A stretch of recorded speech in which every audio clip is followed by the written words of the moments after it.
Hello and welcome to Righteous Insanity presents Real Men of Jesus. How to Become a Christian.info radio. Today we salute you, Mr. Christian Radio Announcer. On blogtalkradio.com. You who fill the airways with the sound of your smooth voice. On scattering Tuesdays, the love of God in electronic impulses. Without the static. Every morning you wake us up smiling, telling us the weather outside is frightful, but warming our hearts with cheesy jokes and the Bible verse of the day. So delightful! You who are so professional you never let us guess the real reason you play Thank You every morning is not because you like Ray Bulls, but because you can eat 3 donuts in the time that it airs. Time to eat the donuts!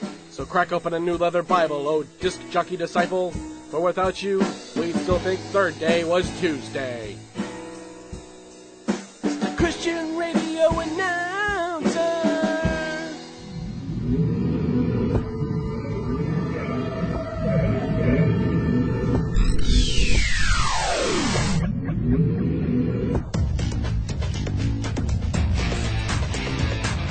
All right, y'all. Hey, welcome to How to Become a Christian Infoblog.com and the How to Become a Christian.info radio show at Blog Talk Radio / How to Become a Christian. This is Damon Whitsell, your host here, and today I got a treat for you, another treat. I interviewed Peter Goodgame back in late 2005, early 2006, about his book, RedMoonRising, the Apocalypse, and the Rapture Timeline. And we had a real good conversation, and I have that on tape, and so I brought it up to share with y'all here, people that are visiting the blog at howtobecome-a-christianinfoblog.com. And so anyway, we'll go ahead and give this interview that I had with Peter Goodgame. You can check out his site at redmoonrising.com.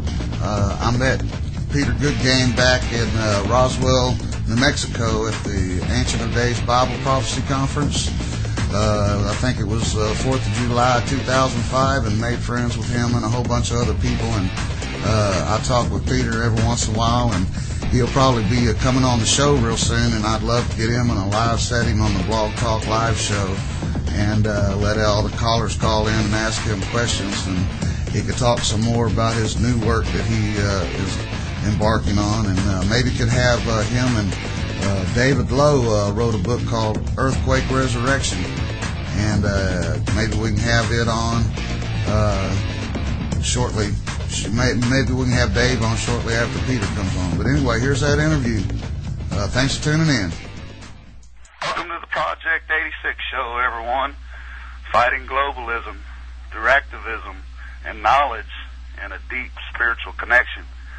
I'd like to welcome you all today as I interview Peter Goodgame. He's the author of a good-selling book at Amazon.com called RedMoonRising, the Apocalypse and the Rapture Timeline. He has a website at www.redmoonrising.com. He researches all different various topics, but he's spent a major portion of his layman's prophetic studies career studying the rapture, and he's developed a timeline that is a little bit different from the traditional rapture guidelines that are presented out in our Christian community today. If you go out and look for them, you'll find a lot of different timelines, and we're happy to have Peter Goodgame here on the Project 86 show talking today about his timeline. He's going to tell us how he came about it, a little bit about his book. I met Peter at the UFO Bible Prophecy in Roswell, New Mexico on July the 4th, him and a whole bunch of other great people, and I was blessed to have met them, and I sure missed them. And it's a pleasure to talk to Peter once again. And how you doing, Peter? Thanks to for coming on the Project 86 show, man. How you doing, Damon? It's good to hear your voice, man. I hear that. Things been going okay for you since Roswell? Yeah, it's been going good. I've been just working hard on my regular job and taking care of my family and trying to pay the bills. Yeah, I understand you've made a few appearances on Dr. Future's show out of Radio Free Nashville. Well, I did one, and there were technical difficulties, and we're going to reschedule one. Okay. I look forward to it. Dr. Future, he was an interesting guy, and It was great to meet him. Yeah. Made a lot of contacts in Roswell. It was real good for me to go there. And I'd like to go ahead and promote Mr. Mike Bennett, Dr. Future. We met him down in Roswell, and you can check out his sites. I hope that he's going to archive the interviews between himself and Peter, because Peter has been doing some fascinating work on what's actually buried inside the Great Pyramid, and they're fixing to do a great excavation on that. And Peter has informed me that he's going to expose some research that is going to maybe turn the Christian prophetic community on its ear. They're going to start digging, I think, sometimes next month, and there's a lot of anticipation about what they're going to find. So if you can go check out Dr. Future and Google search, it'll come up with Mike Bennett, and you'll find a place where you can archive his shows, or you can go to RedMoonRising.com, or you can go to ChristianHopeRadio.net and find your way to the Red Moon Rising link, and from there we will direct you over to Peter's site. And so, I'd like to talk to you about your book today. First off, I'd like to point out to all the people that you're an inspiration to me, because you are a person that has got a really good grasp on the Bible, prophecies old and new, fulfilled and yet to be fulfilled, and you're a layman. You've never had any proper study at this. Went to college. I've had a little bit of theological classes myself, but I've never taken any end time scenario kind of related classes. And so I'd like you to, tell us a little bit about what got you interested in prophecy, and tell us about how you came to your rapture timeline in Red Moon Rising. Yeah, well, you're right. I haven't had any college training in this kind of area, and in some ways I think that's good, in other ways that's bad. But I've always been kind of I get this from my dad. I've always been real cynical, real paranoid of authority, and so don't feel lonely. I said don't feel lonely. Yeah. No, but Bible prophecy is what got me back to the Bible, because I was raised a Christian when I was real young, and kind of drifted away as I got older, and through high school, but it was like a few years after high school when I was really interested in history and like alternative history, like Atlantis, like the mythologies of all the ancient cultures and things. Yeah, all that kind of stuff. And when I dug into that kind of stuff, the stuff what I knew from my early years in Genesis and that sort of thing, there was something that clicked there. So it brought me back to the Bible. And then one of the best things for me was I found a book called The Footsteps of the Messiah by Dr. Arnold Fruchtenbaum. He's a Messianic Jewish guy that has a ministry, and it was a tattered old paperback, but it really had laid out all the prophecies in the Bible according to basically the dispensational layout, and that just, it really made sense. And all of a sudden I saw that the Book of Revelation means something. It's not just a bunch of allegorical symbols with a spiritual meaning. It was actually stuff that was going to happen in the future, and I could see also how it was beginning to happen. Yes, the stage was being set for that kind of thing to happen. So from there is where I got into Bible prophecy, and then after that I got a hold of some of the pre-rap stuff, Marvin Rosenthal, Robert Van Kappen, and they really poked a lot of holes in the regular pre-trib rapture chronology. And so in my book is basically I take the good points from each of these conflicting chronologies and try to come up with my own, because I think that the evangelical establishment failed to learn from what they considered an opposing viewpoint. When the pre-rapture chronology came out, I think it was in the early 90s. They just attacked it. They attacked it, and they belittled it. They mocked it, and they really did not approach it as saying, "Okay, we need to check into this. We need to look at each one of these conclusions that they're making, whether they conflict with ours or not, and see if they make sense, if they go according to Scripture. But they didn't do that. The evangelical establishment basically just totally threw it all out. And right now, I think they couldn't agree to disagree, so they just quit talking about it, right? Yeah, I can understand that. See, I think that I believe in something called progressive revelation, that as the time gets closer, we're going to start understanding the Bible more and more, especially in the subject of prophecy. Mm-hmm. So, I deal with real conservative people who don't want to believe anything unless it was written about by, Spurgeon or somebody 100 years ago. Well, the political landscape was very different 100 years ago. The Book of Revelation is written to describe today, I believe. Yeah, much of it was just pure plain mystery for, centuries and centuries, And the Bible scholars at that time, they did the best they could, with the data they had of the present situation, and tried to correlate it with the Bible, but it didn't really make a lot of sense, and they had to spiritualize and allegorize and their own interpretations where it didn't call to be interpreted that way. I think we need to take the Bible as it was written and believe, understand it to have a literal application. Only when you cannot, when the literal interpretation doesn't make any sense at all, then should you start to that's just good. That's good, just good proper hermeneutics, applying of application of biblical interpretation principles. Yeah. And I'd like to go ahead and take a minute, and tell the people kind of my stance on the rapture. I've studied the rapture several times in my life, and since I've started this radio show thing, I figured I was going to be speaking on the rapture. The rapture's been on my mind a lot, so I've been doing a whole lot of study, and I've really got out there and think I've got a good grasp of it.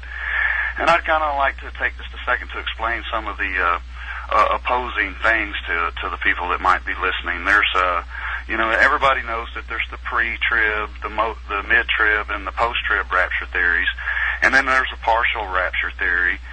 And there's also the problem between covenant theology and dispensationalism theology. Basically, covenant theology believes that there aren't a whole lot of literal meanings and prophecies, and for the most part, dispensationalism believes that you divide the Word of God into dispensations or ages where God remained the same in character but fulfilled different purposes and different functions and acted towards humanity in different ways at different times. And so they take more of a literal interpretation. They will not spiritualize the Scripture unless it clearly indicates that. Well, above and beyond that, you have what is called amillennialism, that they believe that there will not be a 1,000-year reign of Christ at all. I don't understand that theology like there's... Well, they spiritualize it and say that you're enjoying it right now. And it's up to it's like the Friederism camp. They say that all prophecies were fulfilled in 70 A.D. Well, my mind tells me, well, if that was true, then why don't they just rip the Book of Revelation out of their Bible? Because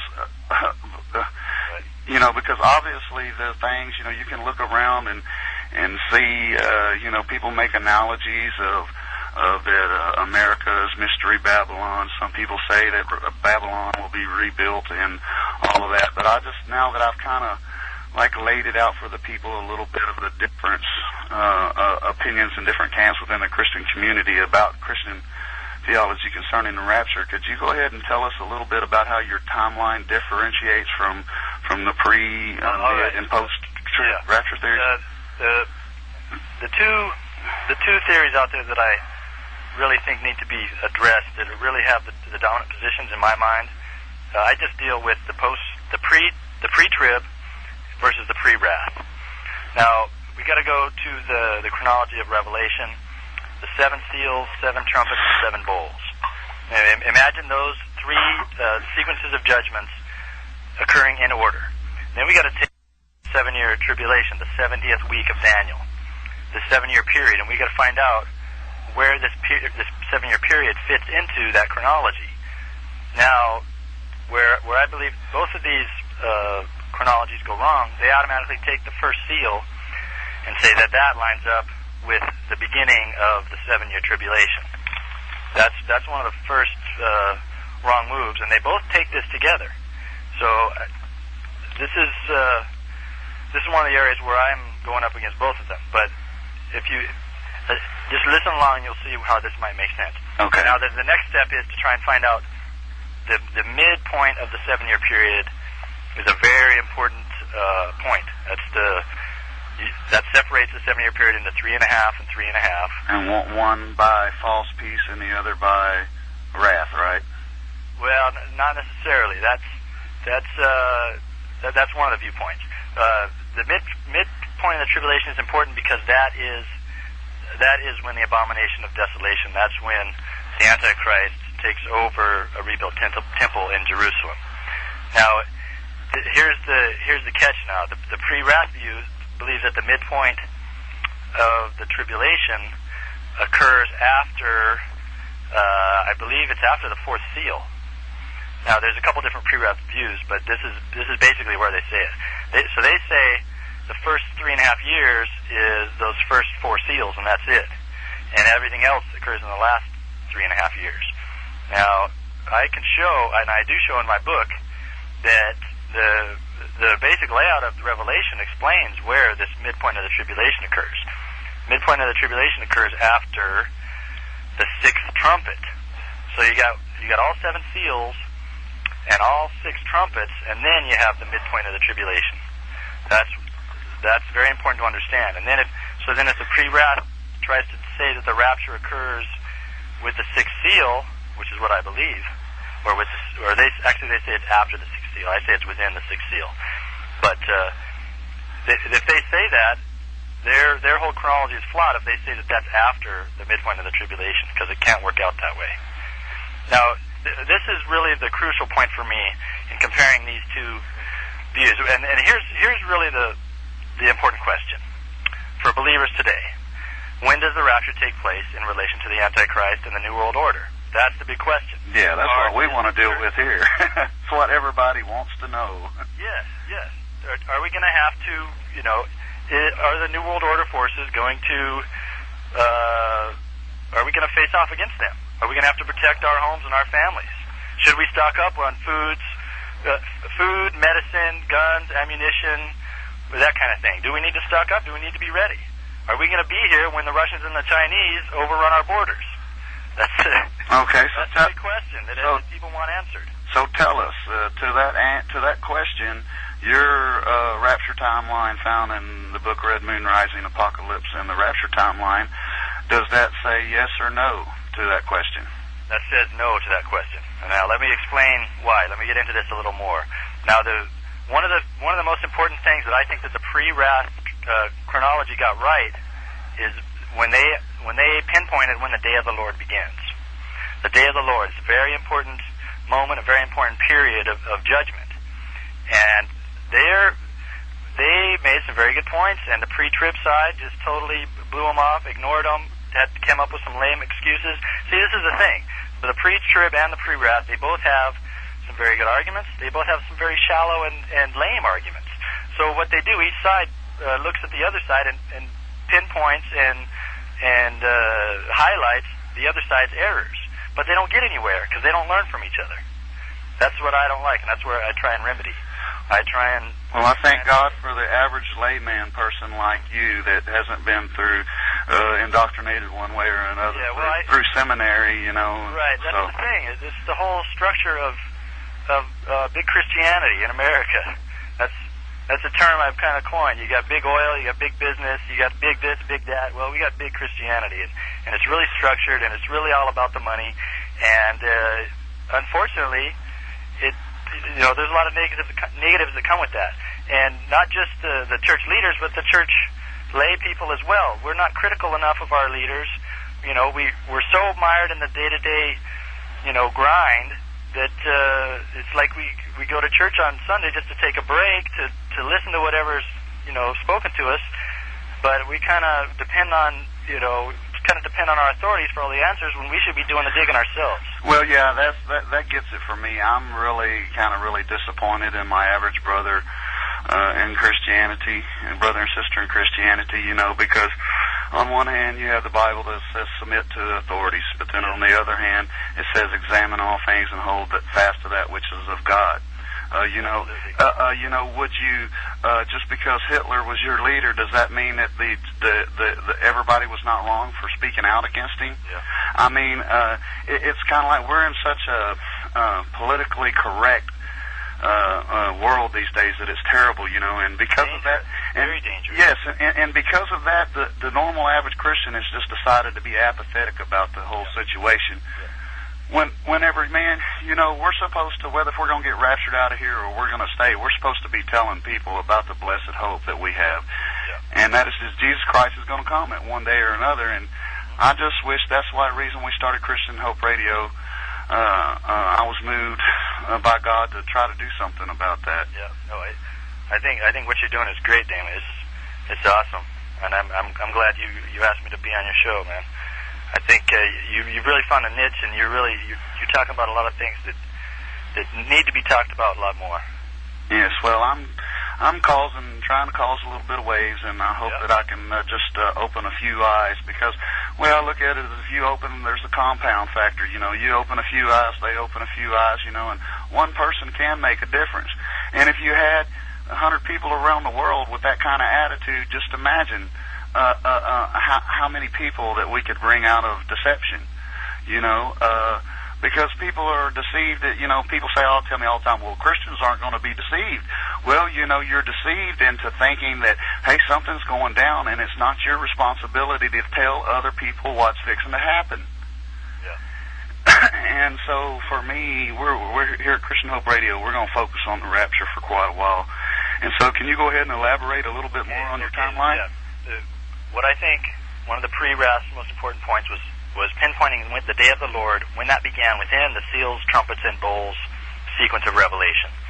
And the key verse for me was in the second chapter of Joel, when it says that the moon will turn, the sun will turn to darkness and the moon to blood before the dreadful day of the Lord. That's a marker.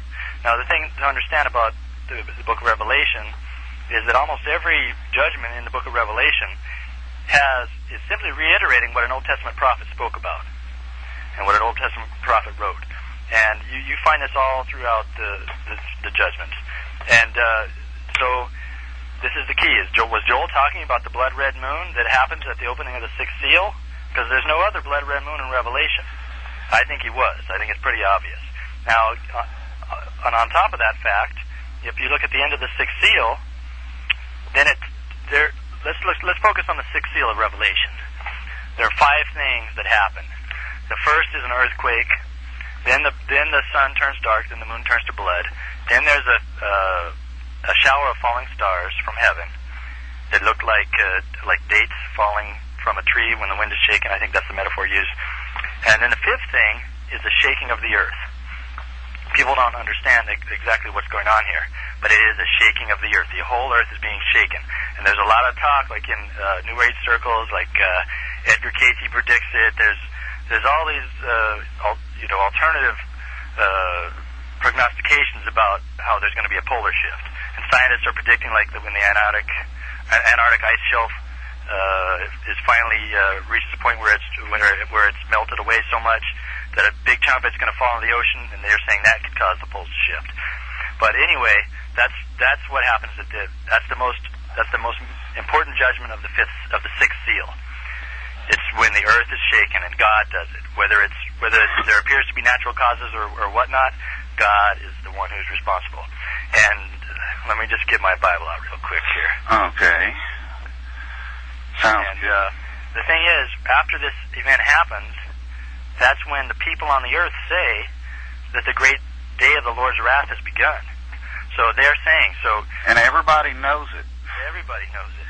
And I pointed this out in a discussion about whether if Hurricane Katrina was God's wrath against New Orleans, and my argument is that if it was God's wrath, we would all know it. And, they do have a super weapon technology today, like HARP and electromagnetic pulse weapons, where they can control weather patterns and things like that. That's another whole show to talk about. But go ahead and get to back to your timeline, please. Okay. The fifth event of the sixth seal, it is the shaking of the earth. And now here it says, the kings of the earth and the great men and the commanders and the rich and the strong and every slave and free man hid themselves in the caves and among the rocks of the mountains. They said to the mountains and to the rocks, fall on us and hide us from the presence of him who sits on the throne and from the wrath of the Lamb. For the great day of their wrath is come, and who is able to stand? So at the beginning of the sixth seal, you see where it says, I looked when he broke the sixth seal, and there was a great earthquake, and the sun became black as sackcloth made of hair, and the whole moon became like blood. Now the prophet Joel said that when the moon turns to blood, that happens before the day of the Lord. Then you go on down, the stars in the sky fell to the earth, the sky was split apart like a scroll and is rolled up, and every mountain and island were moved out of their places. That is the polar shift right there, the great shaking of the earth. Sounds like it to me. You know that by correlating it with Isaiah chapter 2. Isn't there a shaking of the earth correlated with the fall of Babylon also? Mystery Babylon? Yes, it is. That happens at the end of the tribulation. Okay. Basically, this is what happens. The day of the Lord is a long period of judgment, and it's bookmarked with the shaking of the earth. There's a shaking of the earth at the beginning, and there's a shaking of the earth at the end when Jesus Christ comes back. There's two separate shakings. That's the thing. Excellent. The Wrath side tries to say that there's only one. And every instance of it is the one that happens at the time of the rapture. And the rapture happens at the very end. They're wrong. The rapture happens at the beginning, in correlation with the first shaking of the earth.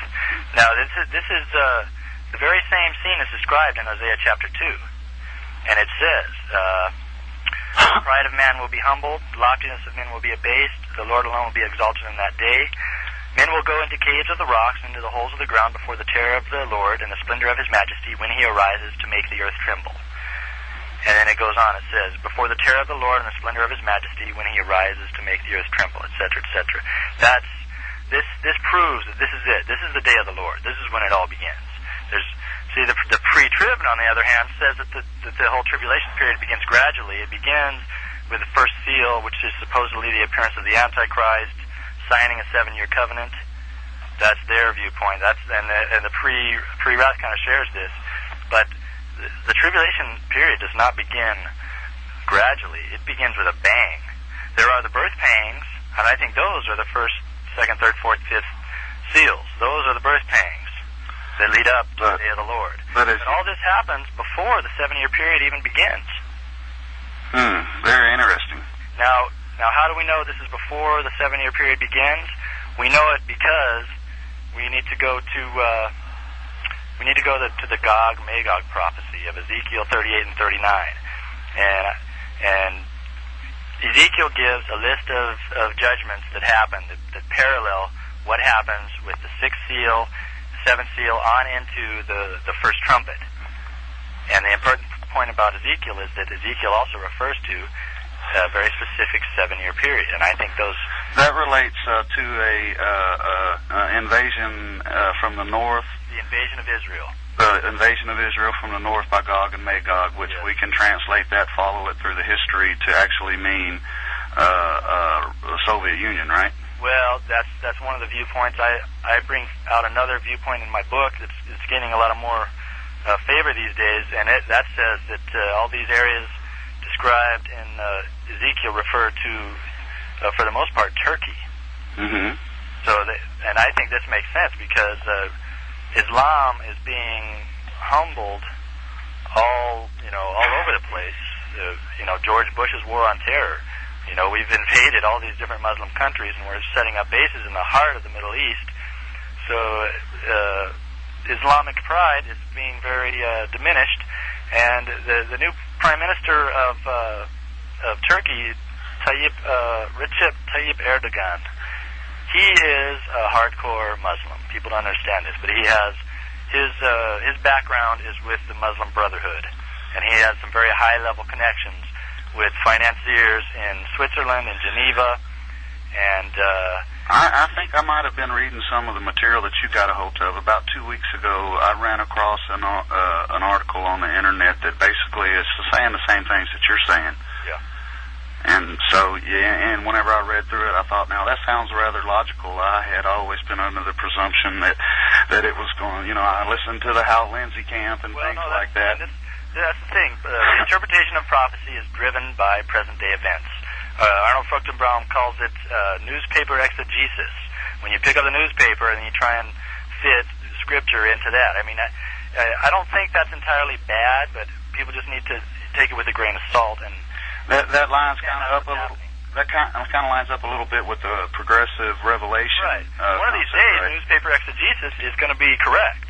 You know what I'm saying? One of these days, we're going to pick up the newspaper and it's going to say Israel was invaded by whoever it is.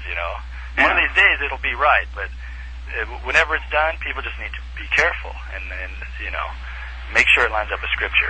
Okay, so could you go ahead and narrow it down for us a little bit? Okay, exactly what the main difference between the traditional pre-trib theories and timeline is? Let me just explain why I think this 7-year tribulation begins after the sixth seal. Okay. Let me just give I think I highlight these judgments in my book. Okay, here they are. I'm just going to quote right from my book here. There are at least 5 similarities between the events described in Ezekiel 38, verses 1 to 20, and the accounts of the beginning of the day of the Lord, in correlation with the sixth seal and the words of Paul, okay? Remember also Paul talks in 2 Thessalonians chapter 2. He talks about peace and safety prior to the day of the Lord. People will be saying peace and safety. Yes. Well, if you look in Ezekiel chapter 38, Ezekiel describes Israel living in peace and safety, with security, without walls and gates, that kind of thing. So Paul is saying peace and safety prior to the day of the Lord. Ezekiel is also describing peace and safety in Israel specifically prior to the day of the Lord. Now, both sources describe the judgment as a surprise, causing great destruction. Ezekiel describes Israel as unsuspecting when this destruction comes, when this invading force comes down. And Paul says the day of the Lord will come like a thief in the night that will bring sudden destruction. Now, the sixth seal explains that this destruction comes initially not in the form of the invasion, but in the form of the shaking of the entire earth. So, now this is where I have a hard time. Is Israel invaded first, or is the earth shaken first? I'm not quite positive on my conclusion regarding this. One possibility I've considered is that perhaps the shaking of the earth takes place beforehand, and this shaking of the earth would basically neutralize the American military, because we're totally dependent on satellites. Well, we know from Bible study that there is no hint at all of a United States nation, a nation similar to the United States when everything really actually gets going real good. Yeah. Well, a polar shift would really neutralize us, because we depend on satellites for communication, for navigation, for intelligence, for so many different things. Yeah, well, whether if it's that or a financial collapse caused by the great shaking of the financial system and the collapse of... No doubt. This great shaking of the earth, the end result of this great shaking of the earth is the destruction of the United States of America. That's the bottom line. Yeah. And that's how the tribulation begins. Well, I played a sermon on the network quite often. It's by a Dr. Phil Fernandez, and it says the coming end of Western civilization. And he starts the comment off. He says, I wanted to choose a topic today that would be funny, so I chose and titled the sermon, The Coming End of Western Civilization. And he was being very sarcastic. Very sardonic wit. Yeah, but he kind of got a laugh out of the crowd of it, and it's true. If people open up their eyes, there are over 400 groups in this world of the most powerful, wealthy people in the world that they say they're think groups to influence a worldwide political policy. But you can see, if you do your research, you'll find that these think groups do not persuade. They actually make policy, and it's all shifted towards, pointed towards one worldism, one global system. I'd like to say a little quote here. The New World Order. There's a lot of different opinions on how it's occurred, and I have my own ideas. In my article, my series of articles, American Babylon, I really think that it's been run by big business. Their whole goal has been to neutralize the sovereignty of individual nations, just to allow big business to be able to have free reign to take profit and to plunder resources, to have cheap labor, to exploit the working man. Well, that's how the New World Order has been. We all know that the Antichrist cannot come in as long as the United States have powers and our individuals, citizens, are well armed. I would like to take the time to throw out the spiritual nature of this New World Order thing. I'd like to read a quote from David Spangler, the director of the Planetary Initiative of program at the United Nations. This is what he has stated publicly. You can go on the website and check this out. You can go to my website at ChristianHopeRadio.net, and I have a whole list of New World Order quotes by people in power. But this one right here really gets to me. It says, "No one will enter the New World Order unless he or she will make a pledge to worship Lucifer. No one will enter the New Age unless he will take a Luciferian initiation." Once again, that's David Spangler of the Directory of Planetary Initiative at the United Nations. And whenever these people are trying to instill a one-world government, and they think like this, do we want them to rule our world? Yeah. No, and you're right. It is the United States of America. But the problem is we're sowing the seeds of our own destruction with our foreign policy, with our economic policies. Yes, in my relationships with my buddies over at Revere Radio, we speculate back and forth about a lot of things. And when Katrina come, they issued martial law here and there. There was reports of detainment camps being set up. There was reports of individual citizens' rights not being respected, and there was a lot of speculation about is this first off, is this Katrina storm, is it natural or is it weather control device? Second off was kind of like, is this the time when the New World Order will try to come to fruition and full brunt? And or will this kind of like be just a training seminar for all their, just a practice run? Right. And we've kind of we kind of all think that that regardless, I try to tell them people, that hey, I think it's that it's not going to happen right now. We need to chill out because whenever it's going to happen, whenever it happens, everybody's going to know exactly what happens. Yeah, definitely. And so people just need to wake up, and for one thing, I say it over and over again here on this program, a Christian is not a Christian unless he presents Christian fruits.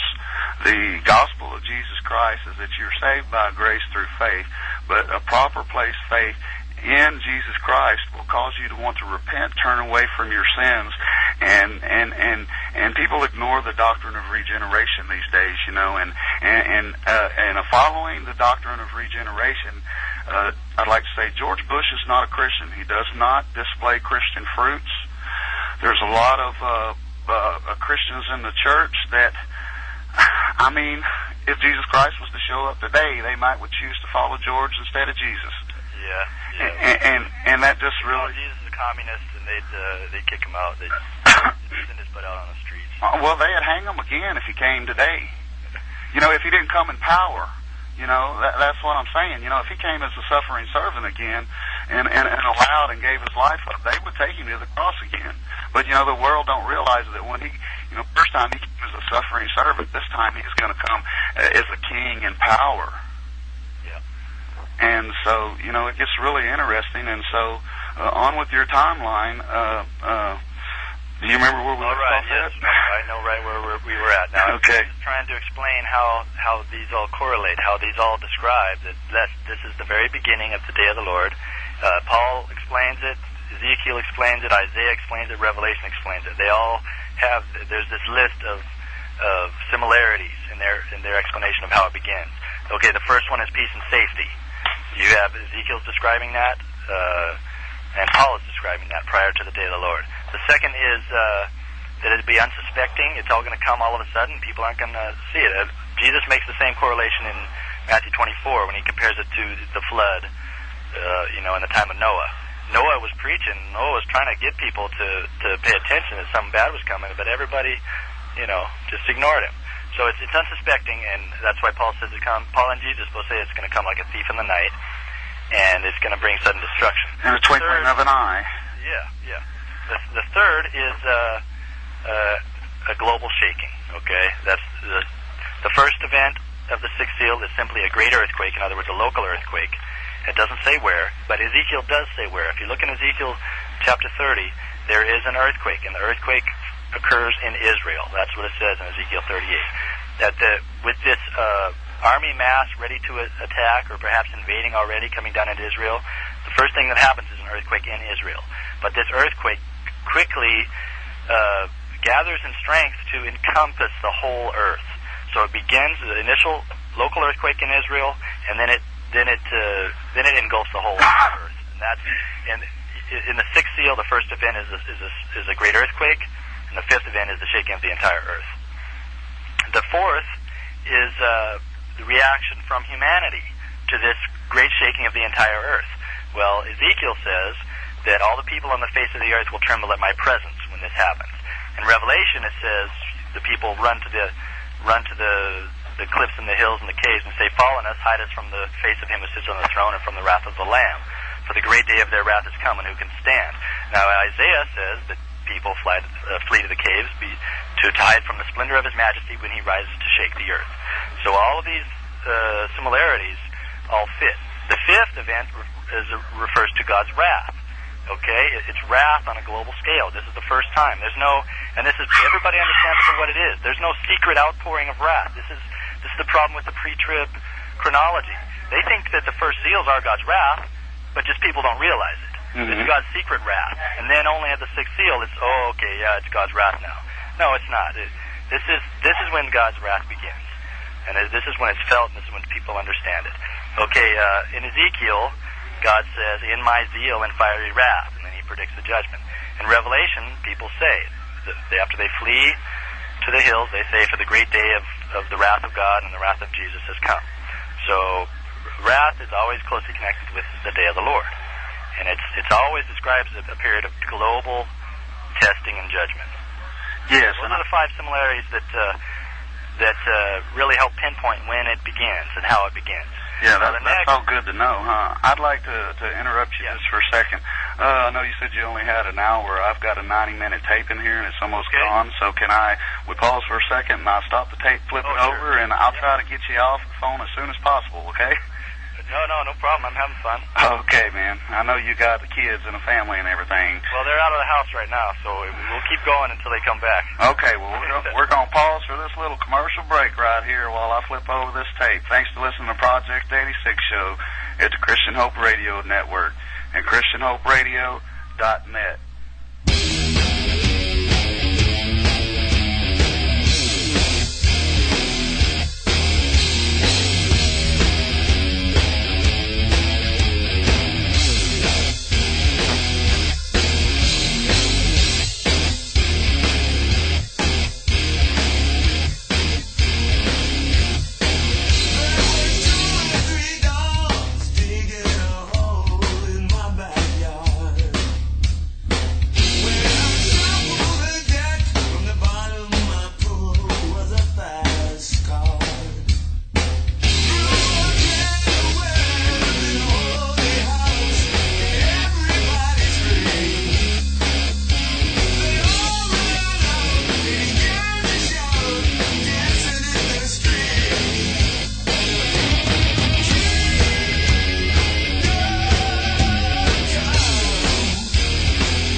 here at the Christian Hope Radio Network, and we welcome you back to the Project 86 show and my interview with Peter Goodgame from www.redmoonrising.com. He has his book, Red Moon Rising, the Apocalypse and the Rapture Timeline. And we was just talking about the 7 seals or 7 judgments in Revelations, and Peter's back with us to wrap that up. And thanks, Peter. Would you go ahead and conclude this for us, please? All right. Well, okay. I just gave the five correlations as to why we know that the day of the Lord begins with the 6th seal and with this great shaking of the earth. Now I want to take it another step further and explain why we can know for sure that this all happens before the 7-year tribulation even begins. And I think the answer again comes to us from Ezekiel. Everybody needs to understand that all the judgments in Revelation are just reiterating what Old Testament prophets have already spoken about. So, all right, in Revelation, there's a sequence of events after this global shaking, which the people of the earth refer to as the beginning of the day of the Lord. Okay, first we have angels. The angels who blow the first 4 trumpets are told to wait, and then 144,000 Jews are somehow mystically converted and sealed with the seal of God. And then after that, okay, that happens on earth. Then in heaven, then a heavenly scene is shown. It's a vast body of believers before Jesus, before God's throne. That's the church. That's the rapture. That's you and me taken out of there. That's the rapture. And the thing is, both the pre-trib and the pre-wrath are wrong when they say that this great multitude is a group that has experienced the day of the Lord or experienced the great tribulation. That's not true. And I have a good argument. I go into that in my book, which is also, it's available on my website. People can read it for free on my website, or they can download the PDF. For not accepting the true Messiah. Well, and that's exactly what we see happen. We see right here. You see. Let's go. I'm trying to leaf in my Bible here to a very important text. 1 Thessalonians 5, chapter. Obtaining salvation through our Lord Jesus Christ. This very specific verse is fulfilled right there in Revelation. Paul is saying, we're not destined for wrath. Our destiny is salvation. Okay? So if the church will receive salvation, what does the world receive? The world receives wrath. And you see this in the very, very different responses in Revelation chapter 6 and chapter 7. The people that are left on the earth, what do they say? They say, hide us, for the great day of the Lord's wrath has come. What do the people in heaven say? They shout salvation. That's the wrath, and that's the salvation. That's it. That is the rapture. That is the fulfillment. Let me read the exact text. Okay? Yeah. Go ahead. The 6th seal. It says, the kings of the earth, the great men and the commanders, hid themselves in the caves and among the rocks of the mountains. They said to the mountains and the rocks, fall on us and hide us from the presence of him who sits on the throne and from the wrath of the Lamb. For the great day of their wrath has come, and who is able to stand? That's the earth. Those are the people who are left. They receive wrath. Now the opposite case here is in heaven. Okay? After these things I looked, and behold, a great multitude which no one could count, from every nation and all tribes and peoples and tongues, standing before the throne and before the Lamb, clothed in white robes, and palm branches were in their hands. And they cried out with a loud voice, saying, salvation to our God, who sits on the throne, and to the Lamb. There's it. There's the distinction. One group gets wrath, one group gets salvation. And also, in I think Revelations 17 and 18, in the portion where it talks about the mystery Babylon, where it says her end shall come in an hour from fire, and all the merchants of the earth shall moan and wail and say, who will buy our merchandise now? And there's a portion in there, last time I was reading it that really jumped out at me. I can't remember exactly how it quotes, but it talks about a bride being removed and talks about peace, and it says, and in her was no more peace, or was they found no more, referring back to the bride and the peace. And I believe that that's the analogy for the bride of Christ and rapture before taken out. You're exactly right. I haven't hit on this point myself. You're the first guy to to bring this to my attention, but it says, "And the light of the lamp will not shine in you any longer, and the voice of the bridegroom and bride will not be heard in you any longer. For your merchants were the great men of the earth, because all the nations were deceived by your sorcery." And that's exactly right. The bride, in this case, if we can interpret it this way, is in heaven, and that's right. That's the church. They're not going to be heard in Babylon any longer because they're gone. Yeah, and you know what do you say? You've taken enough time to study all this. You know, there's the allegation saying that the pre-trib rapture theory, the original predominant one, didn't come about until Darby in the Schofield Bible. But from my research, from what I found, is that there was like Father Origen, a lot of other early fathers were using languages describing, in 2 Corinthians, the Corinthian church had believed that they had already missed the rapture, and that's what the whole discourse there and 2 Corinthians is about. No, 2 Thessalonians. Yeah, 2 Thessalonians, I'm sorry. And so anyway, I have studied this, and it's like the Trinity. The word Trinity isn't in the Bible neither. We named the Bible, okay? But like the doctrine of the Trinity, you cannot see where the term Trinity came about till later in history. But you can go back into church history and see where they were using Trinitarian language long before the doctrine of the Trinity was ever established. And I think the same thing happened here in the rapture, because Paul said, "Behold, I speak to you a mystery," or whatever. And so as this progressive discipline principle, progressive revelation principle is worked out, it's come to a point now to where we can see these things, and as the doctrine of the rapture really came about long before Darby and the Schofield Bible. Wouldn't you agree?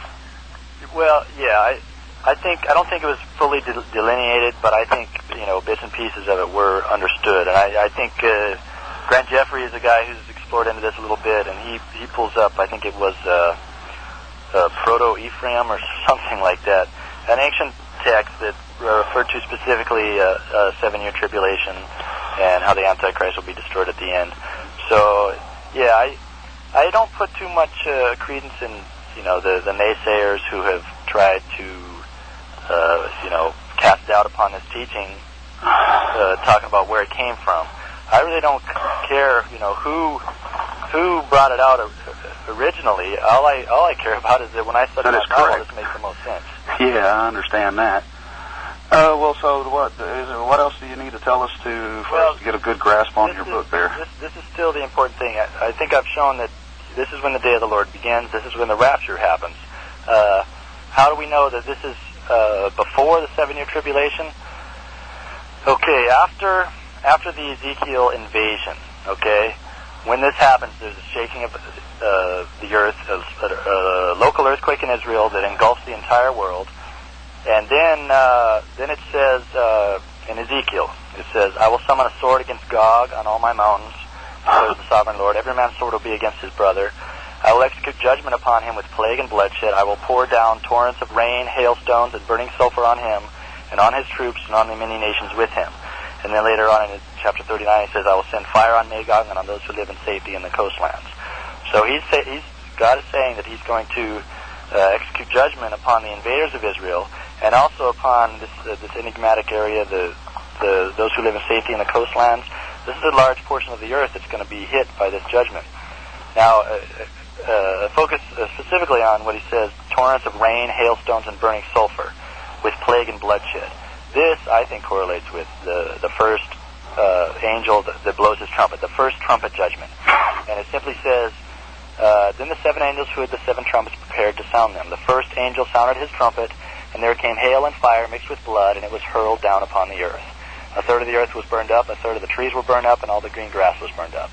So I think with this first trumpet judgment, the book of Revelation is simply reiterating what Ezekiel had already spoken about previously.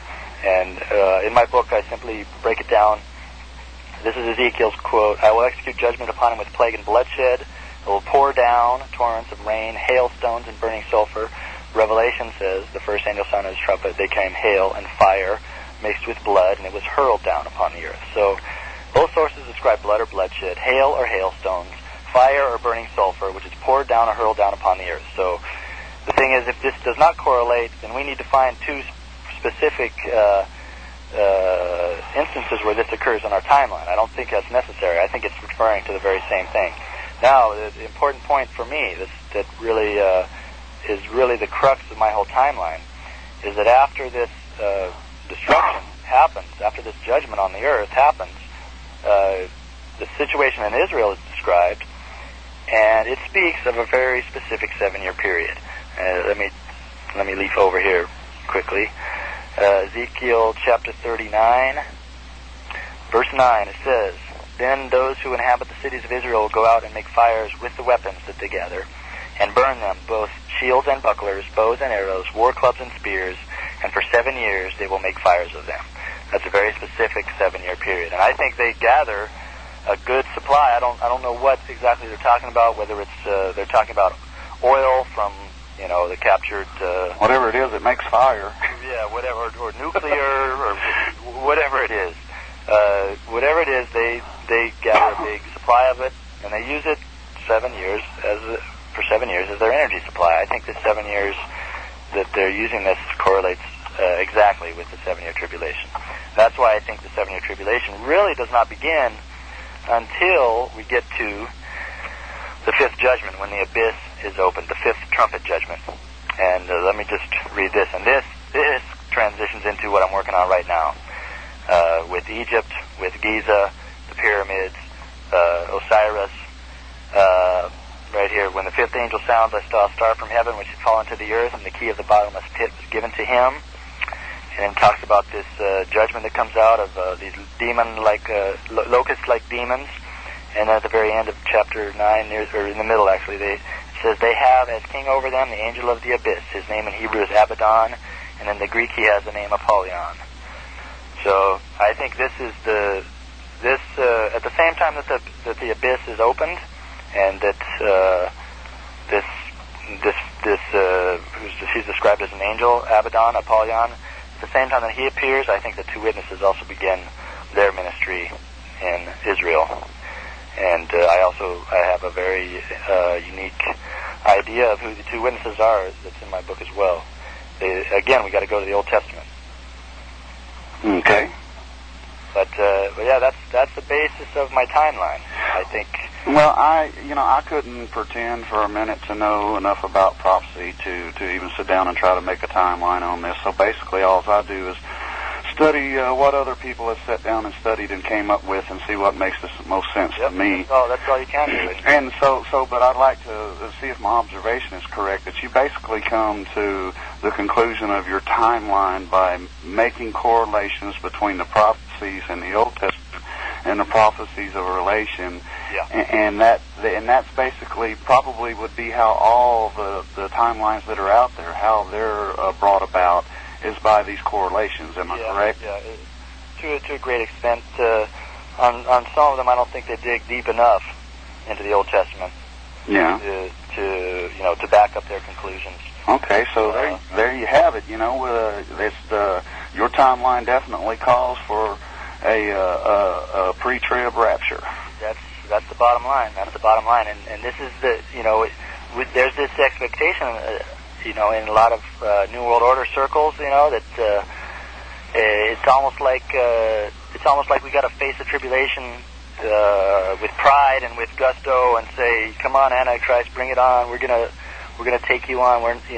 That kind of thing. But Jesus never hints of that. Let me just read what Jesus says. How are Christians supposed to prepare for the oncoming tribulation period? And this is what Jesus says. He doesn't tell you.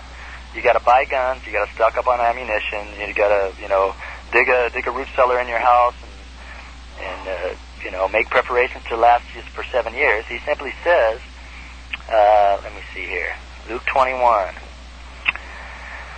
Be on guard, so that your hearts will not be weighed down with dissipation and drunkenness and the worries of life, and that day will not come on you suddenly like a trap. For it will come upon all those who dwell on the face of all the earth. But keep on the alert at all times, praying that you may have strength to escape all these things that are about to take place, and to stand before the Son of Man. Yeah, that's awesome. Those words are fulfilled in Revelation chapter 7, when you see the great multitude in heaven standing before the Son of Man. That's what Christians are supposed to be doing to prepare for the tribulation period, is to be watching and praying. I'd like to take a second to read for everybody, and I'm sure you're familiar with this verse, Titus 2:7 through 15. It says, show yourself in all respects to be a model of good works, and in your teaching show integrity and dignity and sound speech that cannot be condemned, so that an opponent may be put to shame, not having nothing evil to say about us. Slaves are to be submission to their own masters in everything. They are to be well-pleasing, not argumentative, not pilfering, but showing all good faith, so that in everything they may adorn the doctrine of God our Savior. For the grace of God has appeared, bringing salvation for all people, training us to renounce ungodliness and worldly passions, and live self-controlled, upright, and godly lives in this present age, waiting for our blessed hope. Waiting for our blessed hope. Amen. The appearing of the glory of our great God and Savior, Jesus Christ, who gave himself for us to redeem us from all lawlessness and to purify for himself a people for his own possession who are zealous for good works. Declare these things, exhort and rebuke with all authority. Let no one disregard you. Ain't that some beautiful scripture there, man? Oh, yes. I mean, that is our blessed hope. That's why this radio program that you're listening to, or if you're just playing it on your player, that's why the provider of this program here is called Christian Hope. That's why this radio station is called Christian Hope Media. For two reasons. For one, that for all men in the world, the only hope is salvation through Jesus Christ. So in that, Jesus Christ is the hope to the world, and to the church, the hope is his glorious second coming. Yeah. Now this is another thing how I think Christians can distinguish themselves from the people who have no hope, because I think people understand something big is on the horizon. There's going to be some major changes coming up, and people understand that it's not going to be good changes. So there's this rising expectation and this fear that's almost palpable in some circles. And I think that a Christian who probably understands how it's all going to play out is going to distinguish himself because he has that hope, because he has that peace, because he knows that he just needs to watch and pray. He doesn't need to be frantically preparing, and worrying about his family. And he's basically a pan-tribulation rapture believer, like old Patrick Aaron said there at the deal. He says it'll all pan out in the end. No matter when the rapture happens, it's going to pan out, because we must remember that God's in control. He hasn't appointed us to wrath, but to salvation. Yep. And so I think we pretty well concluded that. Is there anything else you'd like to bring up? Do you have any kind of works going on? Well, I just like to point people to my website again, RedMoonRising.com. They can read my book for free, and they can also. I'm working on a series right now that I think is really going to make a lot of waves. And like I said, it correlates with the opening of the abyss and the appearance of the Antichrist. Okay. Oh, well, you told me that you was going to reveal that on the Dr. Future Mike Bennett show. Yeah, that's just. Again, it probably gives it all away, but. And but anyway, we appreciate you talking, and I want to remind the listeners to please do check in on the Dr. Future show at Radio Free Nashville. You can do a Google search, or you can go to ChristianHopeRadio.net, and we will have a link up there. And man, I read through the 2 articles that you have there, and it seemed like you've done a whole lot of research about what all that the whole archaeological history of that whole site over there. You have it pretty well documented. The thing is, that whole area is totally dominated by the secret government, by the New World Order, whatever you want to call it. That they're totally para-government. Yeah, they're totally controlled by the spirit world. These are people, they're controlled by guys like David Spangler, who has an open connection with some spirit entity on the other side that's leading him astray. This gets into Edgar Casey. It gets into the military-industrial establishment of the United States. It's in a book called The Stargate Conspiracy, and where this high-level group is, they take their directions through mediums that are channeling a group that refers to themselves as the nine ancient gods of Egypt. So there's some real heavy stuff going on in Egypt right now, and I'm trying to dig into it. I'm trying to work as hard as I can to get this information out. Okay, well, would you take a little time and tell us a little bit more about your website? Like, I don't remember, did you give a good a reference list of good materials that would be good to read on the different versions of the different rapture theories and things out there? And go ahead and tell us a couple more things about your site. I don't really do that. At the end of my book, I compare and contrast the regular pre-trib chronology versus the pre-RAS chronology, and then I tie it in to explain how my chronology just tries to solve all the problems and smooth over all the differences and say, look, the pre-trib side needs to be a little more humble and needs to learn from some of these insights that were correct that the pre-RAS chronology brought forward. But the bottom line for me is that the main conclusion that everybody looks at with the pre-RAS view is that we're facing the Antichrist. I think that's wrong. Yes, I do too. I believe by the time, I believe his system is in place, but by the time he comes, we'll long be gone. That's it. And so, I'd like to thank you for joining me today, Peter. Once again, y'all, this is Peter Goodgame from RedMoonRising.com. I met him in Roswell, New Mexico. Had a beautiful time with him and all the fellows down there. He's a really good guy. Take time to visit his site, check him out. He has a lot of other things going on there at the site. He has some listing of some radio appearances where he'll be appearing on other radio shows. And, man, I sure do appreciate talking to you, and it's so good hearing me, man. I sure hope we get to do something like that prophecy conference again. Yeah, that was fun. So far, Guy Malone, from what I hear, he still says that he's going to take the show on the road and won't do another one, but